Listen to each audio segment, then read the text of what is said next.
হয়, কিন্তু এই গণ অভ্যুত্থানের মূল ফোকাস ছিল ফ্যাসিস্টদের বিলুপ করা এবং তাদের দোষরদের ক্ষমতাচ্যুত করা।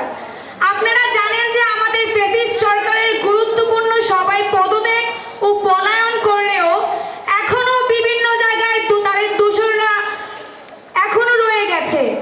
আমরা তাদের দোষরদেরও পদত্যাগ নিশ্চিত করব ইনশাআল্লাহ। স্বাধীনতা অর্জন করতে যতটা সহজ তার থেকে অনেক বেশি কঠিন হচ্ছে স্বাধীনতা রক্ষা করা, তাই না? আমরা আন্দোলনের 50% ফলাফল হাতে পেয়েছি, তাই না? কিন্তু বাকি 50% কিন্তু আমরা কোনোদিনও পাবো না হাতে। এটা আমাদের অর্জন করে যেতে হবে সারা জীবন। সারা জীবন ছাত্ররা মাঠেই থাকবে। আমরা 24 সালে যখন ছাত্র জনতা মাঠে নামি, তখন আমাদের মূল মন্ত্র এটাই ছিল যে ছাত্র জনতা যখন মাঠে নেমেছে তখন সেই খুনি, সেই ফ্যাসিস্ট সালিসরা ক্ষমতায় থাকতে পারবে না। যদি সামনে কোনো ফ্যাসিস্ট সরকার আবারও ক্ষমতার মধ্যে আসতে চায়, কোন ফ্যাসিস্টবাদী সিস্টেম কায়েম করতে চায়, তাহলে ছাত্র জনতা তাদেরকে ক্ষমতায় থাকতে দিবে না।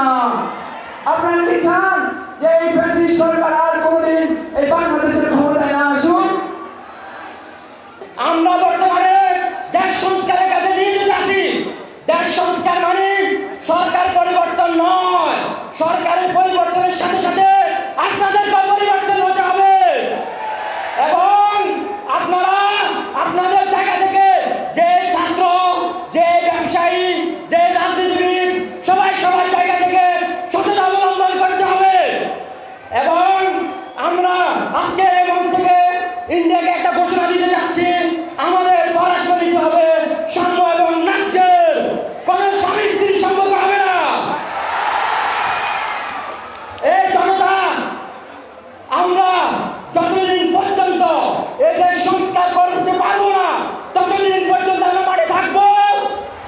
আমরা মাঠে আছি। নতুন কোন ফ্যাসিজম এদেশের মানুষ দেখতে চাই না।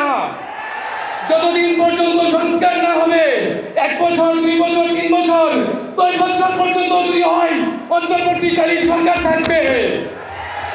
ততদিন পর্যন্ত পূর্ণ সংস্কার না হবে আমরা ছাত্র জনতা মাঠ ছেড়ে যাব না। ভারতীয় যে কোনো আগ্রাসনের বিরুদ্ধে আমরা মোকাবেলা করতে প্রস্তুত। কোন ষড়যন্ত্র কাজ হবে না আমাদের বিরুদ্ধে।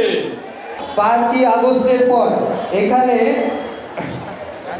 কোনো অনাকাঙ্ক্ষিত দুর্ঘটনা ঘটেনি, এর জন্য টাঙ্গাইলবাসী সকলের প্রতি আমার ধন্যবাদ থাকবে।